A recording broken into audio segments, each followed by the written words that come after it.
नमस्कार दोस्तों, स्वागत है आपका। आज हम लोग राम जन्मभूमि और बाबरी मस्जिद के मामले को पूरी विस्तार पूर्वक एक एक घटना को एक कहानी के माध्यम से जानेंगे और समझेंगे। इसे हम सामान्य भाषा में देखें तो 1528 में बाबर ने अपने सेनापति मीर बाकी को कहा कि तुम एक मस्जिद बनाओ। कहाँ पर? अयोध्या में। और मस्जिद बनाई गई। मस्जिद का नाम बाबरी मस्जिद रखा गया, बाबर के नाम पर। लेकिन इस मस्जिद से जो हिंदू समुदाय है वह नाराज हो गया। अब बात आती है कि भाई नाराज क्यों हुए आप? हिंदू का दावा है कि वहां पर राम का जन्म हुआ है। जहाँ पर बाबरी मस्जिद बनाई गई है वहां पर राम का जन्म हुआ है। इसलिए जब बाबरी मस्जिद बनाई गई उस समय तो हिंदू समुदाय में यह काफी असंतोष दिखा। उस समय लोग नाराज हुए। लेकिन लोग कर भी क्या सकते थे? उस समय मुगल साम्राज्य की स्थापना हो चुकी थी और मुगल साम्राज्य काफी ताकतवर था। अगर उसके खिलाफ आप कोई आवाज भी उठाते तो आपको वह कुचल देते। मतलब कि आपको वह छोड़ते नहीं आपको। इसलिए हिंदू समुदाय ने सोचा कि चलो जो हो रहा है वो होने दो, क्योंकि इनसे टकराना ठीक नहीं है, क्योंकि वो लोग काफी ताकतवर हैं। और मुगल साम्राज्य 1857 तक भारत में शासन करता रहा। जैसे ही 1857 में मुगल साम्राज्य का अंत हुआ तो उस समय भारत में ब्रिटिश सरकार का शासन स्थापित हो गया। जब ब्रिटिश भारत में शासन करने लगे तो उन्होंने देखा कि जो हिंदू समुदाय है वह मुस्लिम समुदाय से काफी नफरत कर रहा है वो। तो बात है कि भाई क्यों नफरत कर रहे हैं आप?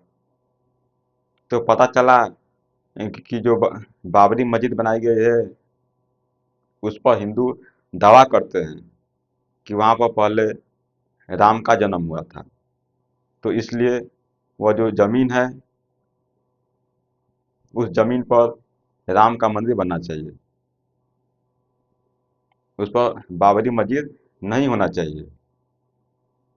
तो ब्रिटिश सरकार के जो अधिकारी थे उस समय सोचे कि क्यों ना हम दोनों के बीच में एक समन्वय बनाते हैं। मतलब कि मुस्लिम और हिंदू के बीच में दो समन्वय बनाते हैं और इस बाबरी मस्जिद को हम दो भागों में बांट देते हैं, दो हिस्सों में। और जो भीतर का हिस्सा है, मतलब बाबरी मस्जिद के जो भीतर का हिस्सा है उसको मस्जिद के रूप में मुस्लिम समुदाय को दे दिया गया। लेकिन जो बाबरी मस्जिद का बाहर का हिस्सा है उसे हिंदू को दे दिया गया और उसका नाम राम चौदरा रखा गया। जब दे दिया गया तो हिंदू और मुस्लिम दोनों अपना हिंदू वहाँ पर जाकर पूजा करने लगे और जो मुस्लिम हैं वह जाकर वहाँ पर नमाज अदा करने लगे अपना। तो मतलब कि यह दोनों के बीच में समन्वय बन गया। सब कुछ अब ठीक चल रहा था। धीरे धीरे समय बीता। 1949 का समय आया। 1949 में एक घटना घटी। हिंदू समुदाय के कुछ लोगों ने रात के अंधेरे में रामलला की मूर्ति मस्जिद में रख दी है। मतलब जो मस्जिद मुस्लिम को उस समय दी गई थी उसमें वो लोग रख दिए। चोरी छुपे किसी को पता न चले। जैसे ही सुबह हुई तो हिंदू समुदाय के लोगों ने हल्ला कर दिया, कहा कि देखिए मस्जिद में रामलला की मूर्ति मिली है। मतलब इससे यह सिद्ध होता है कि यह मस्जिद नहीं है, पहले यहाँ पर मंदिर था। तो विवाद धीरे धीरे क्या होने लगा, बढ़ने लगा। उस समय की सरकार को जब पता चला कि हिंदू मुस्लिम में इस घटना को लेकर काफी विवाद बढ़ रहा है, तो उस समय की सरकार ने इस पर ठोस कदम उठाना उचित नहीं समझा। क्यों नहीं समझा? क्योंकि भारत उस समय नया नया आज़ाद हुआ था। 1947 में भारत आज़ाद हुआ था और 1947 में ही भारत के का एक टुकड़ा टूटकर पाकिस्तान बना था। बहुत सारे मुस्लिम पाकिस्तान गए हुए थे और कुछ मुस्लिम भारत में थे उस समय। सरकार को उस समय लगा कि अगर हम इस पर ठोस कदम उठाते हैं, इस पर अगर हम अपना फैसला सुनाते हैं,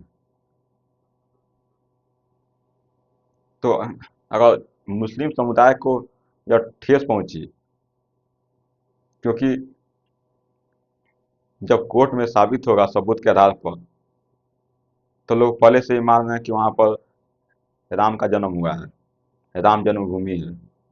तो कोर्ट दे देगा कि यहाँ पर राम का जन्म हुआ है, तो यहाँ से जो मस्जिद है उसको हटा दिया जाएगा। तो उस समय सरकार को लगा कि ऐसा अगर हम कहेंगे तो जो मुस्लिम समुदाय है वह हमसे नाराज हो जाएगा और उनको लगेगा कि हम भारत में सुरक्षित नहीं है, हमारा जो धर्म है भारत में सुरक्षित नहीं है। और उनको लगेगा कि हमें पाकिस्तान ही एक ऐसा देश है जहाँ की हमें वहाँ पर सुरक्षा मिल सकती है। तो इससे बचने के लिए 1949 में उस कहें तो जो मस्जिद था और जो राम चबूतरा जो कि हिंदुओं के लिए दिया गया था, उसमें ताला मार दिया गया कि अब यहाँ पर कोई भी हिंदू पूजा नहीं करेगा और कोई भी मुस्लिम यहाँ पर नमाज नहीं पढ़ेगा। मतलब कि दोनों को उनको वहाँ पर जाने से रोक दिया गया। फिर मामला आगे बढ़ा। 1950 में एक केस हुआ। गोपाल सिंह एक व्यक्ति हैं जो कि कोर्ट में याचिका दायर किए और यह बोले कि देखिए हम रामलला के दर्शन करना चाहते हैं, पूजा करना चाहते हैं और हमारा यह अधिकार है। आप हमारे धर्म के हिसाब से, आप हमारे जिसे हम मानते हैं, जिसकी हम पूजा करते हैं, उसका दर्शन करने से आप हमें रोक नहीं सकते हैं। तो 1950 में यह याचिका दायर की गई। फिर 1959 में निर्मोही अखाड़ा ने दावा किया कि जो यह बाबरी मस्जिद का क्षेत्र है, मतलब कि जो मस्जिद है और उसमें मतलब जो कि हिस्सा, एक हिस्सा दे दिया गया मुस्लिम को और एक हिस्सा दे दिया गया हिंदू को, जिसे कि हिंदू वाले हिस्से को राम चबूतरा नाम दिया गया। तो निर्मोही अखाड़ा ने कहा कि देखिए वह हमारा स्थान है, वो मतलब कि जो बाबरी मस्जिद का क्षेत्र है, जो वहाँ का जगह है, वो हमारा है, ऐसा निर्मोही अखाड़ा ने कहा। फिर 1961 में सुन्नी वक्फ बोर्ड ने दावा किया कि यह मस्जिद है। तो बात सही है कि वहाँ पर तो मस्जिद बनी है, तो मस्जिद है। लेकिन वक्फ बोर्ड यह कहता है कि अगर कोई मस्जिद है तो वह वक्फ बोर्ड के तहत वक्फ बोर्ड में वह शामिल हो जाएगी। लेकिन इस पर कोर्ट ने ध्यान नहीं दिया, मतलब इलाहाबाद कोर्ट ने उस समय ध्यान नहीं दिया। ये सब याचिका को उसी तरह निलंबित रखा गया। लेकिन धीरे धीरे समय बीतता गया। 1986 में हिंदू समुदाय के बहुत सारे लोगों ने समूह बनाया और कहा कि हम रामलला के दर्शन करना चाहते हैं, रामलला की हम पूजा करना चाहते हैं। और यह संख्या धीरे धीरे काफ़ी बढ़ने लगी। जब बढ़ने लगी तो जिला फैजाबाद के जिला जज के. एम. पांडे ने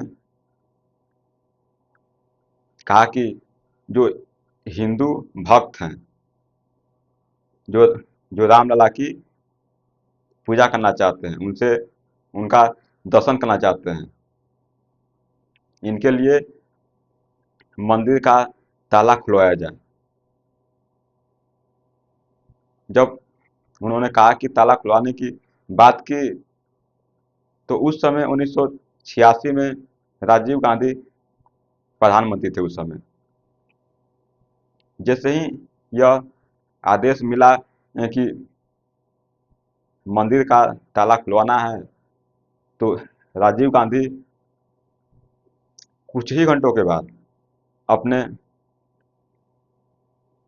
प्रशासन को वहाँ पर भेजा और कहा कि आप जल्द से जल्द जो मंदिर है उसका दरवाजा, मतलब कि ताला है आप खोलिए आप उसको। और उस ताले को खोला गया। खोलने के बाद शाम के समय रा- राजीव गांधी ने टेलीविज़न और रेडियो पर अपना प्रसारण किया और यह बताया कि मंदिर का ताला खुल चुका है, जिसे रामलला के दर्शन करना चाहते हैं, जो यहाँ पर पूजा पाठ करना चाहते हैं, वो आकर यहाँ पर पूजा पाठ कर सकते हैं, ऐसा उन्होंने कहा। फिर बहुत संख्या में लोग वहाँ पर आने लगे, पूजा पाठ करने लगे, दर्शन करने लगे। फिर समय थोड़ा सा बीता, आगे बढ़ा। 1992 का समय आया। 1992 में हिंदू समुदाय के बहुत सारे लोगों ने बाबरी जो मस्जिद है वहाँ पर एकत्र हुए और लोगों ने बाबरी मस्जिद को गिराने का प्रयास किया। लोग काफ़ी मात्रा में छेनी, हथौड़ी और लोहे जैसे वस्तुओं का वहाँ पर उपयोग किए लोग, और वहाँ पर बाबरी मस्जिद को ध्वस्त कर दिया गया, मतलब गिरा दिया गया। उस समय बहुत अधिक मात्रा में लोगों की जान गई, हजारों हजार की संख्या में लोग घायल हुए।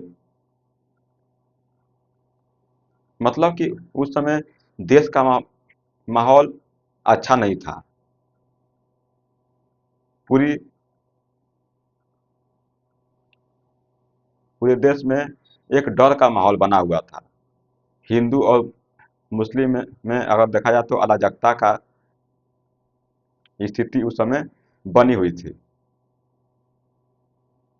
जब ऐसी स्थिति बनी तो जो इलाहाबाद हाई कोर्ट है, तो उसने सोचा कि इस पर हमको फैसला लेना ही पड़ेगा, इसकी सुनवाई हमें करनी पड़ेगी। तो उस समय इलाहाबाद हाई कोर्ट ने इस पर सुनवाई की। 3 न्यायाधीशों की बेंच बैठी, 3 न्यायाधीश बैठे। पहले आते हैं कि जस्टिस सुधीर आते हैं, दूसरे नंबर पर आते हैं जस्टिस धर्मवीर शर्मा आते हैं, और तीसरा जस्टिस सुहेल खान आते हैं। तो तीनों लोगों ने बात विचार किया और इस पर अपना अध्ययन किया, लेकिन यह उतना गहराई से इस पर अध्ययन नहीं किया गया। जो तीन न्यायाधीश बैठे हुए थे, उन्होंने कहा कि इस भूमि को तीन लोगों को देना है। तीन लोगों को मतलब कि एक हिंदू समुदाय को देना है, और दूसरा निर्मोही अखाड़ा को देना है, और तीसरा वक्फ बोर्ड को देना है, मतलब कि सुन्नी वक्फ बोर्ड को देना है। तो उन्होंने डायरेक्ट एक फैसला किया कि क्यों ना हम इस भूमि को तीन भागों में बांट दें, मतलब कि 1/3 1/3 1/3 सबको दे दें हम। लेकिन जब यह निर्णय आया तो उस समय हिंदू समुदाय और जो निर्मोही अखाड़ा है और सुन्नी वक्फ बोर्ड ने इसे मानने से इनकार कर दिया। कहा कि देखिए, हम आपके फैसले को नहीं मानते हैं। जब फैसले को उनको नहीं माना तो मामला गया सुप्रीम कोर्ट। सुप्रीम कोर्ट ने इस पर 5 जजेस की बेंच बैठाई, मतलब कि 5 जज उस समय बैठे। उसकी जो कि केस है, इसकी की मेन अध्यक्षता रंजन गोगोई कर रहे थे, जो कि उस समय मुख्य न्यायाधीश थे वह।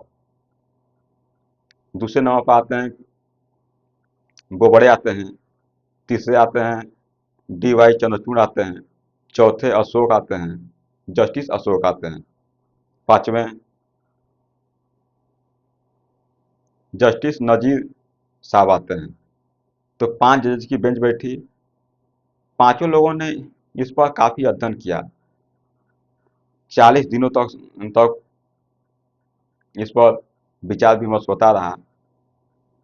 जब फैसला आया, सुप्रीम कोर्ट ने फैसला दिया, तो 5-0 से यह फैसला आया, मतलब कि पांचों जज ने अपनी सहमति से इस निर्णय को दिया। कहा कि जो हिंदू समुदाय है उसको 2.77 एकड़ जमीन दी जाएगी, मतलब कि जहाँ पर बाबरी मस्जिद बनी है वहाँ की जमीन हिंदू समुदाय को दी जाएगी, 2.77 एकड़ दी जाएगी, और वहाँ पर वह अपना मंदिर बना सकते हैं वो। तो बात है कि अब मुस्लिम समुदाय, मतलब कि निर्मोही अखाड़ा को क्या देंगे अब। तो सुप्रीम कोर्ट ने कहा कि देखिए, हम आपको भी 5 एकड़ जमीन देंगे, लेकिन आपको जहाँ पर इस समय बाबरी मस्जिद है वहाँ पर आपको मस्जिद नहीं बनाना है, मतलब कि वहाँ से हट कर कुछ दूरी पर, मतलब कि वहाँ से कुछ दूरी पर आप बना सकते हैं आप मस्जिद। उनको 5 एकड़ जमीन दी गई। किनको? निर्मोही अखाड़ा को दी गई कि आप यहाँ पर अपना मस्जिद बना सकते हैं, जिससे कि मामला शांत हुआ। और बाद में जाकर देखेंगे तो राम मंदिर बनकर अयोध्या में तैयार हुआ। इस समय काफी भव्य मंदिर बना है इस समय। तो हम इन सारी घटनाओं को एक एक कर कर देखते हैं और थोड़ा सा समझ लेते हैं, क्योंकि हम अगर ऐसे केवल बोलेंगे तो आप सुनेंगे तो उतना लंबे समय तक याद नहीं रहेगा। लेकिन अगर कुछ हम लोग देख लेंगे तो यह जो कि घटना है, यह आपको काफ़ी लंबे समय तक याद रहेगी। तो हम लोग एक एक कर कर देखते हैं और समझते हैं। तो चलिए देखते हैं।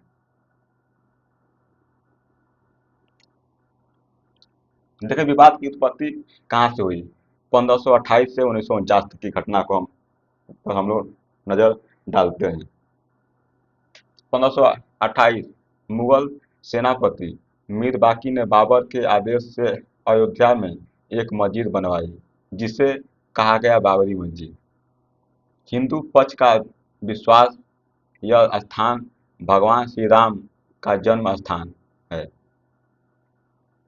मतलब कि 1528 में बाबर के सेनापति मीर बाकी, मतलब कि बाबर के आदेश पर वो एक मस्जिद बनाए, जो कि बना हुआ अयोध्या में बना हुआ, और उसका नाम बाबरी मस्जिद रखा गया। लेकिन इस घटना से जो हिंदू समुदाय है वो नाराज हो गया, क्योंकि हिंदू समुदाय को लगता था कि हमारे जो राम हैं तो उनका जन्म वहीं पर हुआ है, मतलब अयोध्या में जहाँ पर बाबरी मस्जिद बनाई गई है वहाँ पर उनका जन्म हुआ है। तो इस घटना को लेकर जो हिंदू समुदाय है वो नाराज हो गया। वो जब नाराज हो गया तो अब नाराजगी आप व्यक्त भी नहीं कर सकते हैं, क्योंकि इस समय मुगल साम्राज्य की स्थापना हो चुकी है और मुगल साम्राज्य काफ़ी ताकतवर है। अगर आप विरोध करेंगे तो वो आपको कुचल देंगे, वो आपको ख़त्म कर देंगे। तो देखते हैं और भी।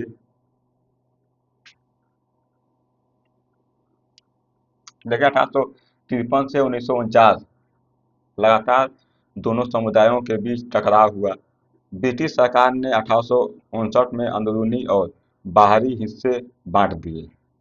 देखिए, अंदरूनी हिस्सा मुसलमानों के लिए मस्जिद, बाहरी हिस्सा हिंदुओं के लिए राम चबूतरा। मतलब कि जब 1857 में मुगल साम्राज्य का शासन खत्म हुआ और भारत में ब्रिटिश सरकार का, का शासन व्यवस्था स्थापित हुआ। जब स्थापित हुआ तो ब्रिटिश जो अधिकारी हैं वह भारत के समुदाय को पूरी तरह से समझने की कोशिश किए। जब वह समझ रहे थे तो पता चला कि जो हिंदू समुदाय है वह मुस्लिमों से काफ़ी नाराज है। वो तो बात आई कि भाई क्यों नाराज हैं आप, क्या दिक्कत है आपको। तो पता चला कि जो बाबरी मस्जिद बनी है वहाँ पर हिंदू समुदाय दावा करता है कि वहाँ पर राम का जन्म हुआ और वहाँ पर राम का मंदिर होना चाहिए, लेकिन वहाँ पर बाबरी मस्जिद बनी हुई है। तो ब्रिटिश अधिकारी ने यह निर्णय लिया कि क्यों ना हम जो बाबरी मस्जिद है उसको दो हिस्सों में बांट देते हैं। दो हिस्सों में बांट कर और एक हिस्सा हम मुस्लिम समुदाय को दे देंगे और एक हिस्सा हिंदू समुदाय को दे देंगे। तो ब्रिटिश सरकार ने उस समय जो बाबरी मस्जिद का जो जो अंदर का हिस्सा है उसे मुस्लिम समुदाय को दे दिया कि आप वहाँ पर जाकर नमाज पढ़ सकते हैं। आप जो भी आपको धर्म से को आपको जैसे भी मानना है आप वहाँ पर वैसे मान सकते हैं। ठीक है। और कहा गया कि जो हिंदू समुदाय है उसको बाबरी मस्जिद के बाहर का हिस्सा दिया गया और उसका नाम राम चबूतरा रखा गया उस समय। तो हिंदू समुदाय भी जाकर वहाँ पर पूजा पाठ करने लगा। सब कुछ ठीक चल रहा था, लेकिन 1949 का समय आया। थोड़ा सा देख लेते हैं फिर बात करते हैं। दिसंबर 1949 रात में मस्जिद के अंदर रामलला की मूर्ति रख दी गई। प्रशासन ने विवादित घोषित कर दिया और ताला लगा दिया गया। पूजा और नमाज दोनों पर रोक लगाई गई। इसके बाद यह स्थान कानूनी रूप से विवादित स्थल बन गया। दिसंबर 1949 में एक घटना घटी, जो वहाँ पर हिंदू समुदाय के लोग पूजा पाठ कर रहे थे। हिंदू समुदाय के कुछ लोगों ने वहाँ पर रामलला की मूर्ति को मस्जिद में रात के अंधेरे में जाकर रख दिए, मतलब कि चोरी छुपे। जब वहाँ पर रख दिए और जैसे ही सुबह हुआ तो यह हल्ला कर दिया, मतलब कि यह अफवाह फैला दिए कि जो मस्जिद है उसमें राम लला की मूर्ति मिली हुई है। मतलब कि इससे यह साबित होता है कि वह राम मंदिर है वह, मतलब कि राम की वहाँ पर मूर्ति मिली है। तो यह घटना धीरे धीरे क्या होने लगी, फैलने लगी। तो इस घटना को लेकर हिंदू और मुस्लिम समुदाय में काफी विवाद बढ़ने लगे, और उस समय की सरकार ने इस पर ठोस कदम उठाने से अपने आप को बचाए रखा, और उन्होंने वहाँ पर ताला लगा दिया और कहा कि अब यहाँ पर हिंदू और मुस्लिम समुदाय के लोग यहाँ पर आकर अपना धर्म से संबंधित कोई विकार नहीं कर सकते हैं। मतलब कि वहाँ पर जाने से रोक लगा दिया गया। जब रोक लगा दिया गया तो फिर क्या हुआ, थोड़ा सा और देख लेते हैं, फिर कहानी को तो समझेंगे ही हम लोग। अब देखें, यहाँ पर अदालत की शुरुआत 1950 से 1985 तक की घटना को हम लोग देखते हैं। 1950 गोपाल सिंह विशारद ने याचिका लगाई, मुझे रामलला की पूजा का अधिकार दिया जाए। 1959 में निर्मोही अखाड़ा ने दावा किया, स्थान हमारा है। फिर बात आती है 1961, सुन्नी वक्फ बोर्ड ने दावा किया, यह मस्जिद है। इलाहाबाद आता है कि यह विवाद इलाहाबाद हाईकोर्ट तक पहुंचा और वर्षों तक वहीं लंबित रहा। मतलब कि यहाँ पर देखा जाए तो जैसे ही 1949 में वहाँ पर ताला लगा दिया गया वहाँ पर, लेकिन 1950 में एक याचिका दायर की गई गोपाल सिंह के द्वारा। गोपाल सिंह ने कहा कि देखिए, हम रामलला की पूजा करना चाहते हैं, उनके दर्शन करना चाहते हैं, और हमारा संविधान यह हमें अपने धर्म को मानने की स्वतंत्रता देता है, और हमें आप इसे यहाँ पर पूजा करने से रोक नहीं सकते। ऐसा गोपाल सिंह ने कहा। 1959 में निर्मोही अखाड़ा ने कहा कि देखिए, जो यह बाबरी मस्जिद का जो जगह है, जो स्थान है, वो हमारा है। मतलब कि निर्मोही अखाड़ा ने वह जमीन को पर अपना दावा किया कि यह जमीन क्या है, हमारी है, हमारे समुदाय की है, मतलब मुस्लिम समुदाय की है। तीसरी बात आती है सुन्नी वक्फ बोर्ड। सुन्नी वक्फ बोर्ड ने कहा कि देखिए, वह जो कि क्षेत्र है वो हमारा है, वो मतलब कि वह जो मस्जिद है, मतलब कि बाबरी मस्जिद है तो वह मस्जिद है वो, और जो भी मस्जिद है तो वह वक्फ बोर्ड के अंदर आती है वो, मतलब कि उस पर अधिकार वक्फ बोर्ड का रहेगा। लेकिन यह मामला पहुंचा, देखिए, इलाहाबाद हाईकोर्ट में पहुंचा, लेकिन हाईकोर्ट में वह काफी लंबे समय तक लंबित रहा, मतलब कि इस पर सुनवाई नहीं हुई। जब सुनवाई नहीं हुई तो धीरे धीरे समय बीतता गया। 1986 का समय आया। 1986 में क्या हुआ, थोड़ा सा देख लेते हैं और भी। देखें, 1986 मंदिर का ताले खुलवाने का आदेश और राजीव गांधी की भूमिका। पृष्ठभूमि देख लेते हैं। 1949 से स्थल बंद था, अंदर मूर्ति पर पूजा निषिद्ध थी। 1985 से 86 में विश्व हिंदू परिषद और देखिए स्थानीय हिंदू संगठनों ने पूजा शुरू करने की मांग तेज कर दी। देखिए, यहाँ पर अदालत का आदेश 1 फरवरी 1986, फैजाबाद के जिला जज के एम पांडे ने आदेश दिया, मंदिर का ताला खोला जाए, हिंदू भक्तों को पूजा की अनुमति दी जाए। राजीव गांधी सरकार की कार्रवाई। उस समय भारत के प्रधानमंत्री राजीव गांधी थे। आदेश के कुछ ही घंटों में उनकी सरकार ने प्रशासन को ताला खुलवाने का निर्देश दे दिया। उसी समय उसी शाम देश भर में प्रसारण हुआ। और यहाँ पर देखें, अयोध्या का ताला खुला, रामलला के दर्शन शुरू हो गए। आप समझते हैं, जब 1986 का समय आया तो 1986 में विश्व हिंदू परिषद, मतलब कि जो कि हिंदुओं का यह प्रतिनिधित्व करती थी, इनमें बहुत सारे लोगों ने दावा किया कि हम रामलला के दर्शन करना चाहते हैं, हम वहाँ पर पूजा पाठ करना चाहते हैं। मतलब कि यह बहुत बड़ी संख्या में लोगों ने ऐसी बातें रखी।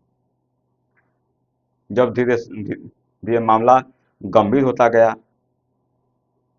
तो उस समय जिला फैजाबाद के जिला जज के एम पांडे ने कहा कि जो हिंदू भक्त हैं वह मंदिर में पूजा करना चाहते हैं, तो सरकार को हम आदेश देते हैं, मतलब कि हम निर्देश देते हैं कि मंदिर का ताला खुलवाया जाए और जो हिंदू भक्त हैं उन्हें वहाँ पर पूजा करने की अनुमति दी जाए। जैसे ही के एम पांडे ने कहा, मतलब कि यह जज थे, जैसे ही बोले कि वह ताला को खुलवाया जाए, उस समय प्रधानमंत्री राजीव गांधी थे। उस समय राजीव गांधी ने तुरंत, मतलब कि कुछ ही घंटों बाद अपने प्रशासनिक अधिकारियों को कहा कि आप जाइए वहाँ पर और जो ताला बंद है उसको खोलिए आप वहाँ पर, और ताला को खोल दिया गया।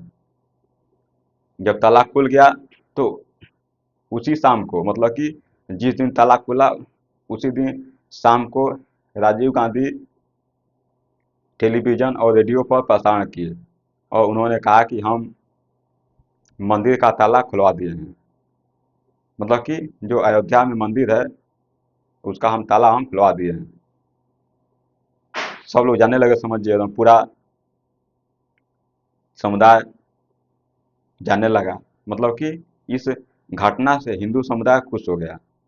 लेकिन देखें तो जो मुस्लिम समुदाय है वो नाराज हो गया। मुस्लिम को लगा कि जो राजीव गांधी की सरकार है वो राजीव गांधी की जो सरकार है वह हिंदू की तरफ झुक गई, वह हिंदू का वह साथ दे रही है, हमारा साथ नहीं दे रही है। मतलब कि उस समय मुस्लिम समुदाय काफ़ी नाराज हो गए। थोड़ा सा देखते हैं और भी, फिर आपको घटना समझ में आएगा अच्छे से। देखे प्रभाव और असर, जैसे ही समझिए वह मंदिर का ताला खुला तो क्या प्रभाव पड़ा, क्या असर हुआ, देखते हैं। हिंदू संगठन का उस समय क्या प्रतिक्रिया थी, देखते हैं।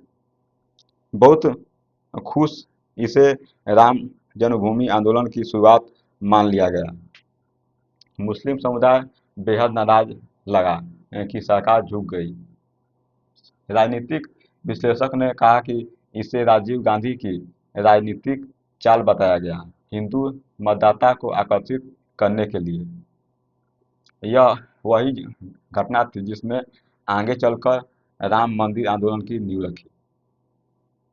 जैसे ही वह ताला खुला तो जो हिंदू समुदाय है वो तो खुश हो गया वो, और वहीं से जो आंदोलन है वह धीरे चालू हो गया वहाँ से आंदोलन। मतलब कि राम से संबंधित जो भी आंदोलन है, राम जन्मभूमि से संबंधित जो आंदोलन है वह चालू हो गए, वहीं से शुरुआत हो गई। लेकिन जो मुस्लिम समुदाय है वह इस घटना से काफ़ी नाराज हुआ। उसको लगा कि जो राजीव गांधी की सरकार है वह हिंदू की तरफ वह झुक गई है, वह मुस्लिम पर वह ध्यान नहीं दे रही है। ऐसा मुस्लिम समुदाय ने ऐसा सोचा। उस समय जो राजनीतिक विश्लेषक थे, जो राजनीति को अच्छी तरह से वह समझ रहे थे, राजनीति में क्या चल रहा है उसे वह अच्छी तरह से महसूस कर रहे थे वो, तो उन लोगों ने कहा कि यह राजीव गांधी की एक चाल है कि आपने मंदिर का ताला खुलवा दिया, मतलब कि हिंदुओं का विश्वास आप जीतना चाहते हैं। हिंदुओं का विश्वास जीतेंगे तो आपको वोट देंगे, मतलब कि मतदान के लिए आपने अपनी सरकार को सुरक्षित बनाने के लिए आपने बाबरी, मतलब कि जो मंदिर है उसका ताला खुलवा दिया आपने। ऐसा राजनीतिक विश्लेषक उस समय कहे। और भी देखते हैं फिर क्या हुआ। बाबरी मस्जिद विध्वंस 1992, 6 दिसंबर 1992, हजारों कार सेवक अयोध्या पहुंचे और बाबरी मस्जिद का ढांचा गिरा दिया। इसके बाद देश भर में दंगे, राजनीतिक अस्थिरता और सैकड़ों मुकदमे दर्ज हुए। केंद्र सरकार ने स्थल को अधिग्रहित कर लिया। देखें तो 6 दिसंबर 1992 को एक घटना घटी। हिंदू समुदाय के बहुत सारे लोगों ने बाबरी मस्जिद को घेर लिया और उस समय लोग बाबरी मस्जिद को तोड़ने लगे। लोग बहुत सारी मात्रा में लोग छेनी हथौड़ी लेकर लोग गए थे, तो जो बाबरी मस्जिद का ढांचा है उसको वह गिरा दिए। वो जब गिरा दिए तो उस समय का माहौल काफ़ी खराब हो गया। बहुत सारे लोगों की मृत्यु हुई, बहुत सारे लोग घायल हो गए, हजारों हजार की संख्या में।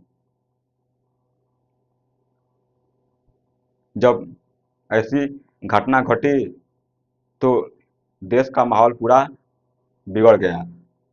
हिंदू और मुस्लिम समुदाय में जो विवाद है वह काफ़ी बढ़ने लगे, काफ़ी दंगे होने लगे उस समय।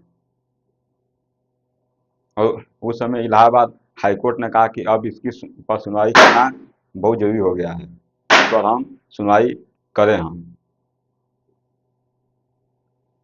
तो जो इलाहाबाद हाईकोर्ट है वह 3 जजेज की बेंच बैठाई। वो मतलब कि उस बेंच में 3 जज बैठे हुए थे। देखते हैं उसको भी।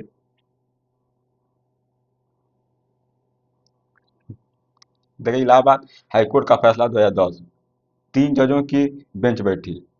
पहला नाम आता है कि जस्टिस सुधीर अग्रवाल, दूसरा जस्टिस धर्मवीर शर्मा और तीसरा जस्टिस सुहेल अहमद खान। 30 दिसंबर 2010 का निर्णय, भूमि को 3 बराबर भागों में बांटने का आदेश। 1/3 रामलला विराजमान को, 1/3 निर्मोही अखाड़ा को, 1/3 सुन्नी वक्फ बोर्ड को। लेकिन किसी पक्ष ने यह स्वीकार नहीं किया। मामला सुप्रीम कोर्ट पहुंचा। जब इलाहाबाद हाईकोर्ट ने 3 जजेस की बेंच बैठाई, पहले जज थे उस समय जस्टिस सुधीर थे, जो कि जस्टिस सुधीर अग्रवाल। दूसरा नाम आता है जस्टिस धर्मवीर शर्मा थे। तीसरा सुहेल खान बैठे हुए थे उस समय। मतलब कि तीनों जजों ने आपस में विचार विमर्श करने के बाद एक निर्णय दिया और कहा कि जो भूमि है उसको 3 लोगों में बांटना है। पहला हिंदू समुदाय और दूसरा निर्मोही अखाड़ा और तीसरा सुन्नी वक्फ बोर्ड को बांटना है। और उन्होंने एक आसान तरीका निकाला, मतलब कि इस पर पूरी पूरी गहराई से अध्ययन नहीं किया। उन्होंने कहा कि क्यों ना हम भूमि को 1/3 कर कर बांट देते हैं। जब 3 लोग को ही बांटना है तो 1/3 एक लोग को, 1/3 एक लोग को, मतलब ऐसे ही 3 लोग को हम बांट देते हैं। जैसे ही यह फैसला दिया कि सबको 1/3 कर भूमि मिलेगी, मतलब कि 1/3 मिलेगी हिंदू समुदाय को और 1/3 मिलेगी निर्मोही अखाड़ा को और 1/3 सुन्नी वक्फ बोर्ड को मिलेगी। लेकिन इस फैसले को हिंदू समुदाय और निर्मोही अखाड़ा और सुन्नी वक्फ बोर्ड ने मानने से इनकार कर दिया, कहा कि हम इस फैसले को नहीं मानते हैं। जब फैसले को नहीं माना गया तो मामला पहुंचा सुप्रीम कोर्ट। सुप्रीम कोर्ट ने इस पर, देखते हैं थोड़ा सा उसको भी देख लीजिए आप पहले आप। सुप्रीम कोर्ट की संविधान पीठ 2019 में बैठी 5 जज की बेंच। देखें क्रमांक, न्यायाधीश और पद। पढ़े नंबर पाते हैं कि रंजन गोगोई जो कि मुख्य न्यायाधीश थे, S.A. Bobde, D.Y. Chandrachud, Ashok Bhushan, S. Abdul Nazeer. सुनवाई 6 अगस्त से 16 अक्टूबर 2019 तक चला, जो कि 40 दिन तक चला है। फैसला 9 नवंबर 2019 को सर्वसम्मति से पारित हुआ। जैसे ही फैसला पहुंचा सुप्रीम कोर्ट, सुप्रीम कोर्ट ने इस केस की सुनवाई करने के लिए 5 जजेस की बेंच बैठाई। मतलब कि उसमें 5 जज बैठे हुए थे। उस समय मुख्य न्यायाधीश रंजन गोगोई साहब थे उस समय, जो कि अध्यक्षता कर रहे थे उसका। और इसमें 5 जज बैठे हुए थे। पहले नाम आता है कि रंजन गोगोई बैठे थे। दूसरे देखें तो जज बोबड़े साहब थे। तीसरे D.Y. चंद्रचूड़ थे। चौथे अशोक भूषण थे। और 5वें नजीर साहब थे। पांचों ने मिलकर काफ़ी लंबे समय तक, मतलब कि इस पर 40 दिनों तक तभी विचार विमर्श चला, बातचीत चली। उन्होंने सब कुछ ध्यान से देखा और उन्होंने अपना फैसला सुनाया।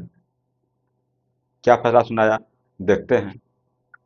मतलब कि देख सकते हैं सुनवाई 6 अगस्त से 16 अक्टूबर 2019 तक चला। मतलब कि यह 40 दिन तक चला, लगातार 40 दिन तक। कोई इसमें बीच में गैप नहीं हुआ, लगातार चला यह। फैसला आया कब आया? 9 नवंबर 2019 को आया, जो कि सर्वसम्मति से, मतलब कि एक निर्णय पर पांचों लोग सहमत थे। जो 5 जज बैठे हुए थे, पांचों लोग सहमत थे। कोई उसमें विरोध में एक भी जज नहीं गए। तो यह मामला फैसला हुआ तो सर्वसम्मति से यह पारित हो गया है। और भी देखते हैं। सुप्रीम कोर्ट का फैसला 2019 में आया। सुप्रीम कोर्ट का फैसला 2019 में आ गया, ठीक है। देखते हैं। पूरी 2.77 एकड़ भूमि रामलला विराजमान को दी गई। मुस्लिम पक्ष को 5 एकड़ वैकल्पिक भूमि अयोध्या में देने का आदेश दिया गया। 1992 में मस्जिद गिराना अवैध और अपराध घोषित किया गया। केंद्र सरकार को निर्देश दिया गया कि मंदिर निर्माण के लिए एक ट्रस्ट बनाया जाए। इसी से बना श्री राम जन्मभूमि तीर्थ क्षेत्र ट्रस्ट। मतलब कि जब फैसला आया उस समय, तो 19 में फैसला आ गया, तो उसमें सुप्रीम कोर्ट ने कहा कि जो हिंदू समुदाय है उसको 2.77 एकड़ जमीन दी जाएगी। और जो जहाँ पर बाबरी मस्जिद है वहाँ पर राम मंदिर बनेगा, ऐसा उन्होंने कहा। फिर बात आती है कि निर्मोही अखाड़ा को क्या मिला। सुप्रीम कोर्ट ने कहा कि हम आपको 5 एकड़ जमीन देते हैं, लेकिन जहाँ पर इस समय बाबरी मस्जिद है, आपको वहाँ पर मस्जिद नहीं बनाना है, उससे दूर बनाना है। उससे मतलब अयोध्या में ही बनाना है, लेकिन बाबरी मस्जिद जहाँ पर थी वहाँ पर आपको नहीं बनाना है। जब ऐसा निर्णय दिया तो सब लोग इसको लोग मान लिए। और उस समय कहा गया कि सुप्रीम कोर्ट ने अपने फैसले में कहा कि जो 1992 में बाबरी मस्जिद गिराई गई थी वह अवैध था, वह गलत था, वो ऐसा सुप्रीम कोर्ट ने कहा। तो सब कुछ मामला शांत हो गया एकदम। सब लोग अपने अपनी जगह पर खुश हो गए। फिर देखते हैं और क्या हुआ। बात की घटना को भी थोड़ा सा नज़र डाल लेते हैं। देखिए रंजन गोगोई और राज्यसभा मुख्य न्यायाधीश रंजन गोगोई ने इस फैसले की यहाँ पर अध्यक्षता किए थे, अध्यक्ष बने थे इसका फैसले में। 17 नवंबर 2019 को उन्होंने सेवानिवृत्ति ली, यानी फैसले के केवल 8 दिन बाद। मार्च 2020 में केंद्र सरकार ने उन्हें राज्यसभा में नामित सदस्य बनाया। पूर्व जजों मदन लोकुर, काटजू, शाह आदि ने कहा, इतने बड़े विवादित केस बाद तुरंत राजनीतिक पद लेना न्यायपालिका की स्वतंत्रता पर सवाल उठाता है। मतलब कि जब फैसला हो गया तो सबके मन में एक सवाल आया कि जो यह फैसला हुआ था, यह 5 जज जो कि बैठे थे, वह अपनी सर्वसम्मति से लोगों ने फैसला दिया। मतलब कि एक फैसले पर पांचों लोग अपना निर्णय दिए, मतलब कि उसके विरोध में कोई नहीं गया। मतलब कि यह फैसला 5-0 से यह पारित हुआ है, मतलब कि सर्वसम्मति से। तो यह भी सवाल खड़ा करता है कि कहीं ना कहीं 5 जजों के विचार एक कैसे हो सकते हैं, पांचों जज एक जैसे कैसे सोच सकते हैं। सबके विचार अपने अपने होते हैं, अलग अलग होते हैं। लेकिन जब वही सर्वसम्मति से पारित होता है तो यह घटना काफ़ी संदेह पैदा करती है कि जो 5 जज थे वह सर्वसम्मति से इस फैसले को कैसे पारित किए हो, क्योंकि 5 व्यक्ति होते हैं, पांचों के विचार एक जैसे नहीं हो सकते। तो यहाँ पर यह भी सवाल उठाता है। और दूसरा बात यह भी आता है कि जैसे ही रंजन गोगोई का सेवा काल समाप्त हुआ, उनके बाद उनको राज्यसभा का मेंबर बना दिया गया।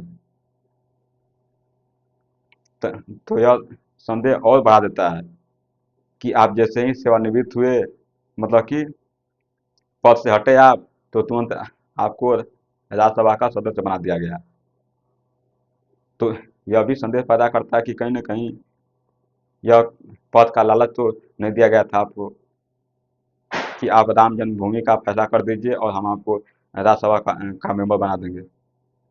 तो ये सब संदेह पैदा होता है, लेकिन बाकी कितना सही है और कितना गलत है यह तो बताना मुश्किल है।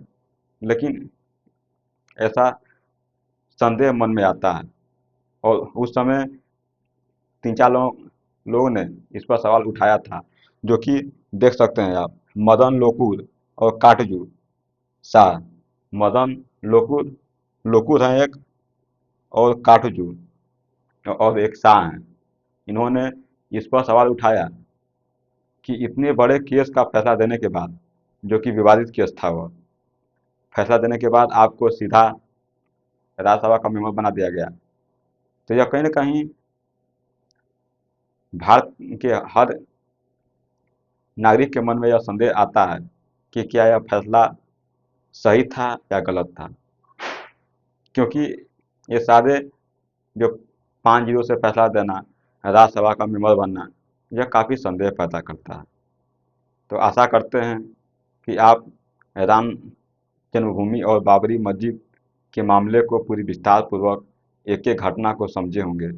मिलेंगे अगले लेक्चर में, तब तक के लिए आपका बहुत बहुत धन्यवाद।